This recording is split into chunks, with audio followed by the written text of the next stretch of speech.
All right, folks, so we have the second full moon in Aquarius on August the 22nd at like 5:01 a.m. Pacific time. So Sunday early morning my time. So you can use that to calculate wherever it is that you're going to be Pacific time, 5:01 a.m. on Sunday, August the 22nd. Second full moon in Aquarius, restoring the balance between a new moon happening in one sign and a full moon happening in the opposite sign. So the new moon culminates in the full moon, and then 2 weeks later we have a new moon in the next sign, and so on and so forth.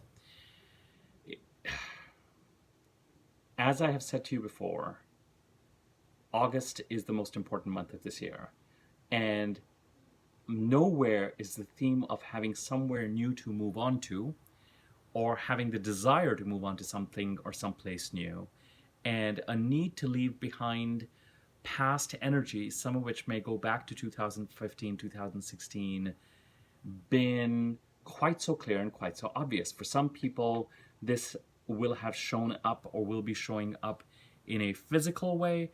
For most of us, it is an internal switch, because the transits that continue for the rest of this year continue to play off of this fact, play off of this dynamic.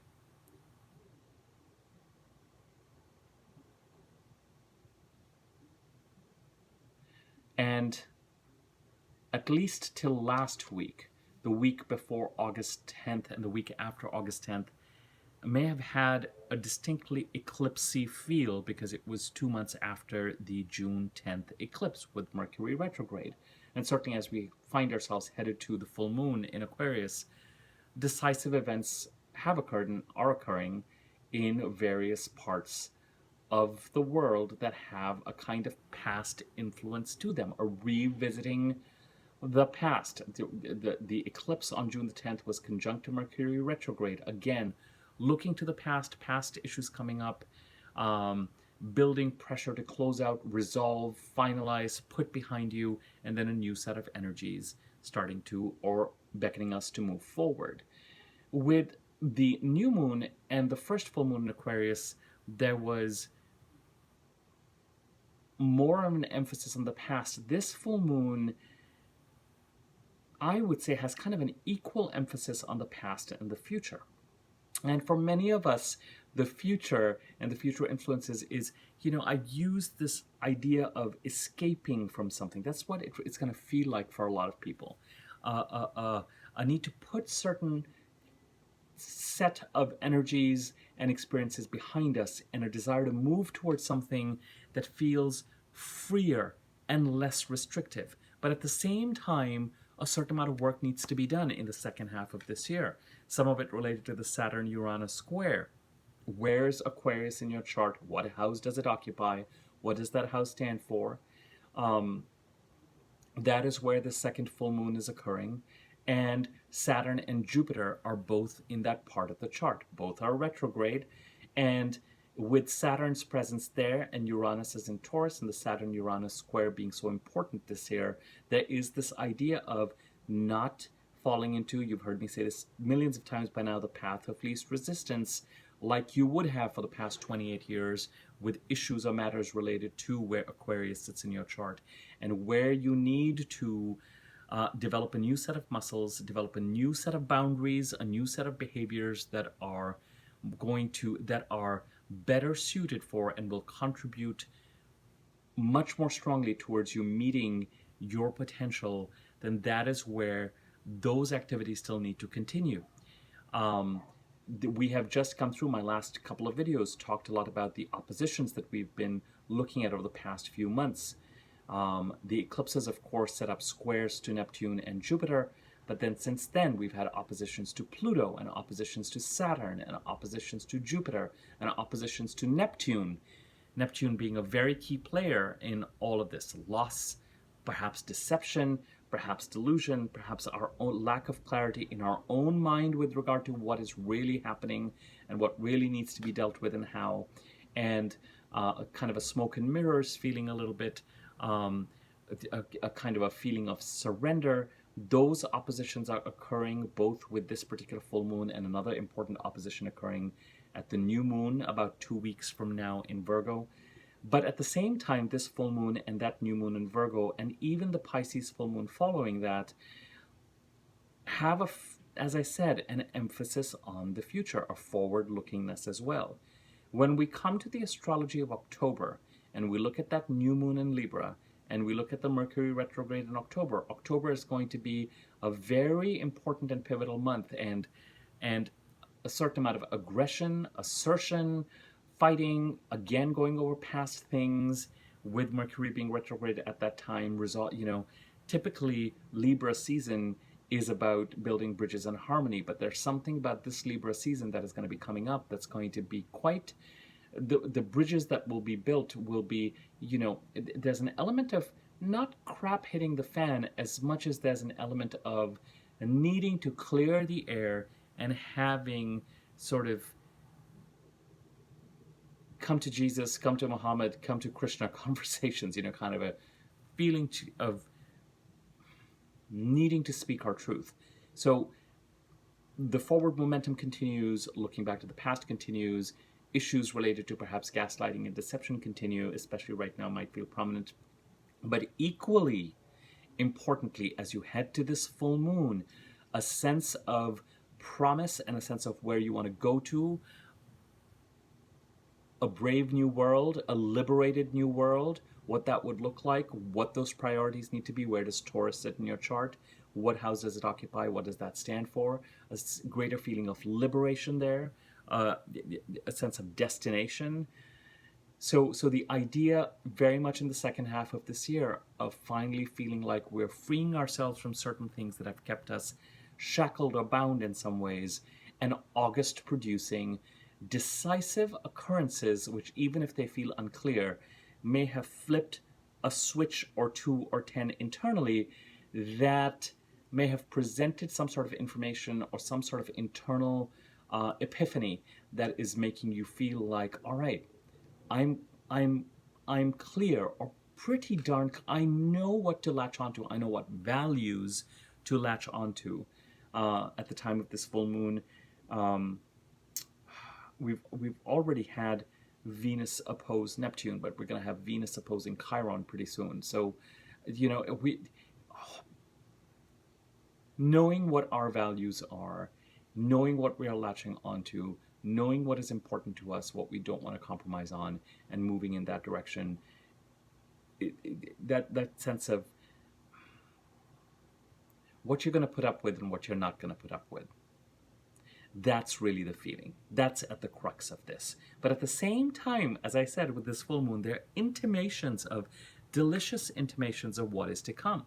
The full moon, on its way to becoming full, conjuncts a retrograde Jupiter in Aquarius. Now, Jupiter is going to go direct in the middle of September, I believe, and I think in late September, Saturn goes direct. So what we're still processing, Jupiter was direct in the first half of this year in Aquarius, and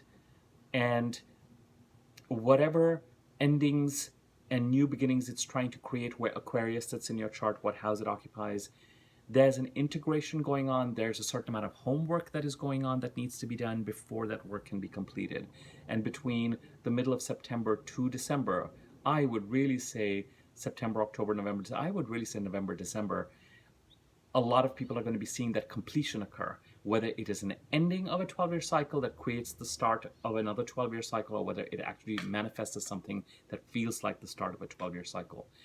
And with a full moon conjunct that Jupiter, and with planets like Mars and Mercury trining Uranus just before the full moon, and Venus trining Saturn a few days after the full moon, there's definitely the sense of feeling that the future, or whatever it is that you want to move to, opportunity, intimations, opportunities, developments, a feeling like, okay, I don't need to give up hope, or I'm not going to remain trapped in a situation where I feel like I'm going to have to stick to what I feel are my values, and therefore I'm going to have to act in concordance with that, even though there's a kind of a feeling of a long-standing enmeshment or a long-standing set of issues that have been brewing since 2015, 2016. Now, the as I said, the positive transits, Venus trining Saturn, incredibly stabilizing or promising for relationships and money in many respects. Mars and Mercury trining Uranus, moving you towards that future in a systematic way. The opportunities that come up may feel a little bit small, but they're still going to have a sense of excitement. You know, it's a little bit like these trines are a little bit like when we say, give me a sign, give us a sign. And coming out of COVID and coming out of the summer and then the Delta variant and all this other stuff that's happening, we may at this point in time be in a place of, can I just get a sign like, I think I need to move in this direction, but everything feels really dead and barren now, and may have felt that way since, 2020 for all we know. So can I have a sense that there is a promise that there is a brave new world, there are greener pastures that I can get to, and things may have come up and may continue to come up till Sunday, even Monday, Tuesday, but may have already started to come up that feel like little buds appearing. You know, they don't have to be big opportunities, but they may still feel juicy and like, oh, it's, you know, one of the things that is so challenging about coming out of the pandemic is so much was not happening that the idea of moving into a greater sense of activity is still very puzzling and confusing, because there's this sense of things are starting to happen, but it's not like the way it was before the pandemic, right? And so there's almost a sense of, like, I've kind of forgotten to walk, I've kind of forgotten to swim, I've kind of forgotten to do this, I've kind of forgotten to do that. And is there even an opportunity to do it? What is this new world going to look like? Because while it's opening up, it doesn't have that kind of momentum. But some of it is also us. And the intensity of what we've been going through since May and June, especially June, July with those eclipses, of feeling burdened by these kind of past, deceptive, delusional, elusive issues that really need a certain amount of attention and boundary setting, and us feeling like, I haven't yet completely been able to master that. Well, the need to master it is very present, and sometimes the ability to master something or complete something is dependent on a certain switch being flipped internally. And part of that switch being flipped is getting to know our own internal compass on something, or our own internal lodestar on something, or own internal, you know, whatever that thing is that makes you feel like, okay, you know, I was conflicted about this. I didn't know if it was a bee or a grizzly I was dealing with. People who've been watching my videos will understand that reference. But now I don't quite care what it is. I just know that this is what is real and important to me, and this is what I feel like I need to do. And this is where I need to get clarity, and this is where I feel like I need to, forgive the expression, shiz or get off the pot. And sometimes when you reach that clarity, it actually reduces some of the anxiety and the panic and the stuff that gaslighting produces. What's going on? I don't know what's going on, all that kind of stuff. And just gives you a sense of, when the time is right, when the time comes when it's in front of me, I will take the action that I need to take. You do need to take that action. Otherwise, these kind of cycles may have a feeling or tendency that they either continue or they need resolution. You need resolution. You need something to be finalized and be put behind you so you can move towards these greener pastures. And the greener pastures are making their presence felt by saying, here's a dandelion, here's a daisy, here's a tulip, this is where you need to come. So is everything done? You may also have this feeling or intimation as I'm looking into October and saying, yep, there's going to be a few battles in front of us as we kind of, it's not a sudden, this has ended and now I just move. It's the second half of this year that will have this feeling. But this full moon has both. Now, the positive ones we talked about, Venus trine Saturn and Mercury and Mars trining Uranus. The challenging ones, transits are still there. Mercury opposing Neptune. In a couple of days after this full moon, finally having the conversations or putting something in writing or doing something transactional or communicative that challenges these kind of deceptive gaslighting issues that may have been in some way, shape, or form been going on since 2015 to 2016. And then Venus opposes Chiron. Some sort of a hurt or a wound fundamentally that needs to be healed, that the goddess of money and relationships, puts pressure or comes under pressure to feel like, again, things need to be brought up, dealt with. The balance sheets need to be brought through. Something needs to be looked at. A certain pain needs to be stopped. Certain issues need to be healed. Certain wounds need to be looked at. So the promise of the future and recurring themes and oppositions and stare downs with what the outer planets are trying to heal or create or begin or emphasize new boundaries on, or tell you not to go into the path of least resistance, or force you to deal with control issues. These are all the oppositions that have been going on, along with, here, come this way. Isn't this where you want to go? And in August, there's all this internal calibrating going on around, what am I done with? Okay, this is it. I'm done with this. This is where I need to go. This clarity, where's the forward compass need to be set? What is it that we're going to end? This is as I've said to you before, you may well look back even a couple of years, 2 or 3 years from now, and go, oh, August 2021 is when I brushed myself off and started packing, right? Because there is this emphasis of there is this sense of movement. Now, with the oppositions to Neptune, it's worth remembering August 24th, Mercury opposes Neptune. September 2nd, Mars opposes Neptune. So by that point in time, we're kind of in the middle of a fight. And then September 14th, the Sun opposes Neptune. Now, the Virgo new moon, by that time, Mercury will be opposing Chiron.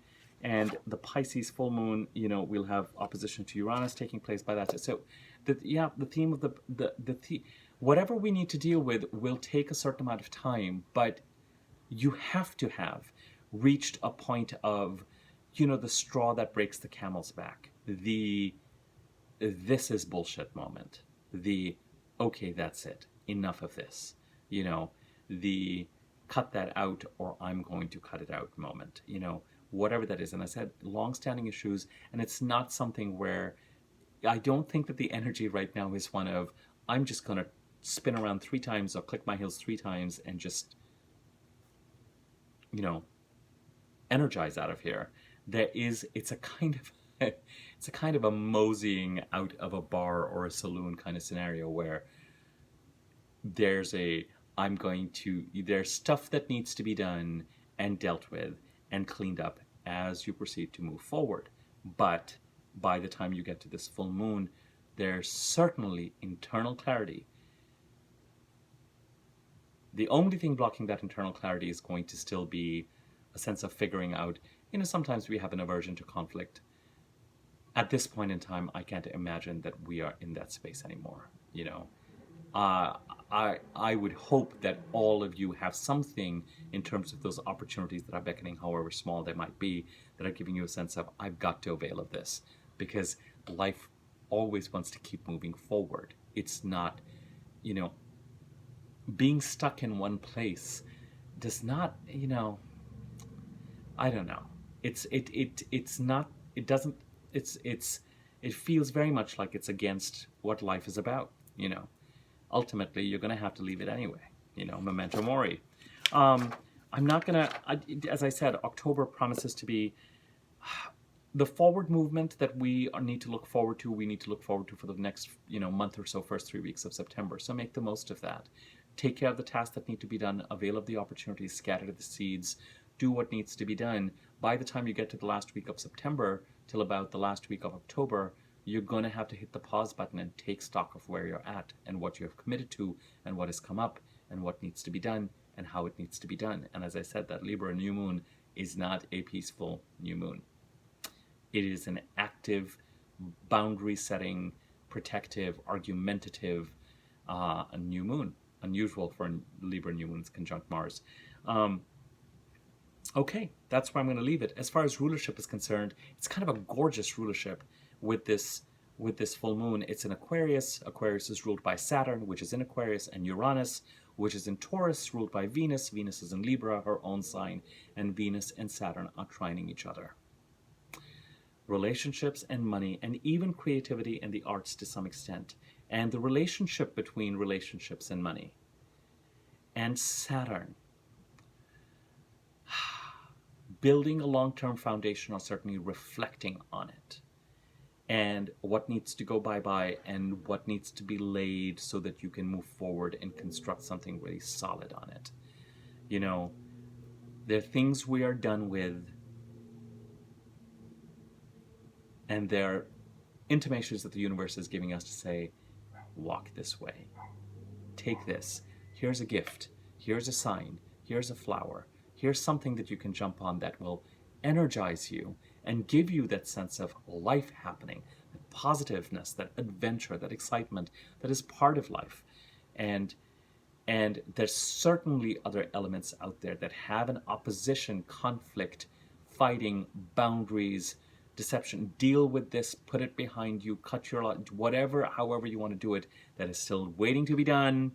And it wouldn't surprise me if these full moons and even the Leo new moon have given you a sense of, whether you've completely accepted it or not, a sense of, okay, that's it. This is what is important to me. This is what I will tolerate, and this is what I will not tolerate. This is what needs to be done, and this is what doesn't need to be done. And a sense of moving forward from there. All right, I will leave it at this. Feel free to like, comment, subscribe to my YouTube channel. Click the bell icon next to the subscribe button so you're notified every time whenever I do new videos. My contact information is in the description area below, so you can contact me there for rates, for readings, or an easy to read version of the chart, of your chart, that I can make that tells you which signs are in which houses and which planets are in which houses and what those houses stand for. So with all of that said, liking and commenting on the video, I think, increases circulation on YouTube. So if you feel like doing it, feel free to do it. It'll help me out. But yeah, that's where I'm going to leave it. Happy full moon. You know, it's occurring over a weekend. So if you get the chance to pull out something, a pad of paper, even after the full moon, even before Monday starts, and just get a sense of, organize your thoughts so that you really get a sense of where does you need to move forward and what is a priority for you and where you think you're going, and what, even if it doesn't feel like the evidence is out there yet, because things are just about opening up or not, or collapse, you know, what are you going to recommit to? And these opportunities will give you a sign of what you need to. And the places that have been stressful for you in August and have had a repetitive or a past quality will certainly tell you what it is that needs to be dealt with, or otherwise it's just weighing you down. And you're going to have to figure out exactly what dealing with it is going to mean for you. It's going to affect each person in an individual way. Okay? I will leave it at this, and until the next video. Thank you so much for waiting for this one.